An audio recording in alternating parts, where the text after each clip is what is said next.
What's good, ladies and gents? Welcome back to MKL Pugilism, aka MKL Boxing, where we talk all things box. Remember to like and subscribe on YouTube, follow on TikTok too. Everything helps.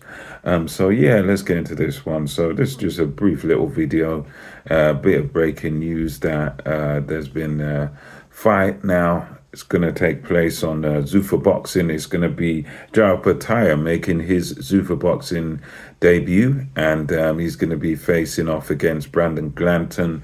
For us here in the UK, I think the closest recollection is Brandon Glanton against Chris Billam-Smith. He did lose to Chris Billam-Smith, but, he gave him a bit of a run, and, Chris Billam-Smith just came out as the better man at the time, and I believe he's coming off of a win against that Marcus Brown was his last win, who used to be a useful fighter. That Brown, he's okay. He's no sort of world beater or anything, but he's okay.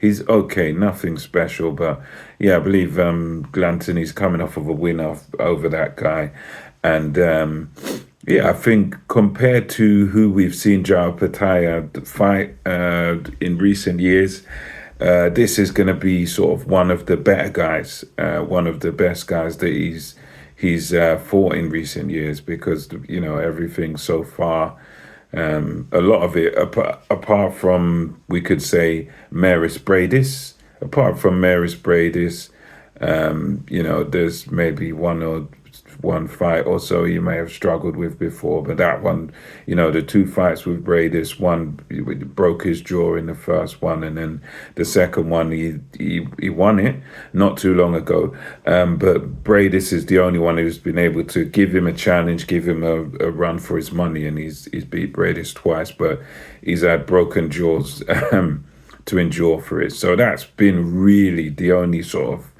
big legitimate challenge for Opetaia. We know he wants Zurdo Ramirez, but Ramirez has got other business to take care of. He's talking about, I think they want him with that former super middleweight Benavidez, and he's moving up there. So yeah, this is going to be one of those fights that should be a good test for Opetaia. I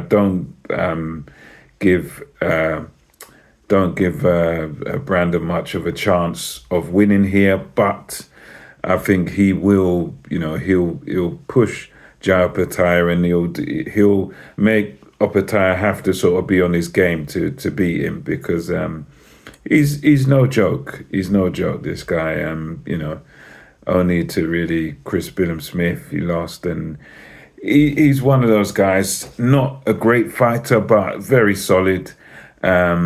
He's a guy that can definitely, Glanton, he's a guy that can fight.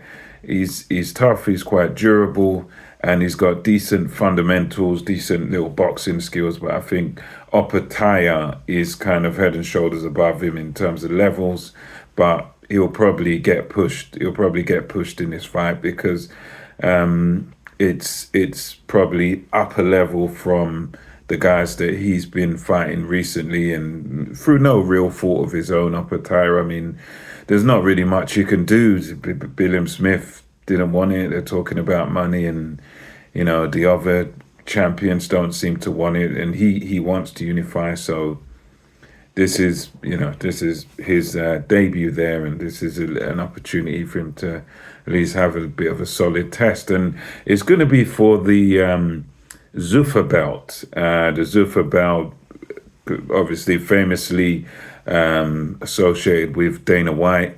They did say they were doing their own thing, sort of staying away from the sanctioning bodies and stuff like that. I think Opetaia's IBF champion, so in theory that should be on the line as well. But apparently the Zuffa belt's on the line, and for me, I'm in that camp of when it comes to boxing, of people who I don't believe we need any more belts. We do need perhaps more order in the sport, and I'd see nothing wrong with what Dana White's doing, growing his brand, building up fighters, and having his own system. But I think once they get to a certain level, I think they should be mixing with other promotions and stuff, because that's what makes boxing a great sport. That's what, we always want the best to fight the best, sort of thing, and we don't want just one person sort of away on their own island, sort of not interacting with the rest, because it's a sport, and the sport's bigger than any one company. But yeah, the Zuffa belt, I think really and truly it's one of those things that I can understand. Yeah, you make money off it, but it's not really needed. I mean, we've already got WBC, WBA, WBO, IBF. And they're already a bit chaotic, especially the WBC, favoring certain guys and whatnot. And yeah, I think Dana White will cut it straight.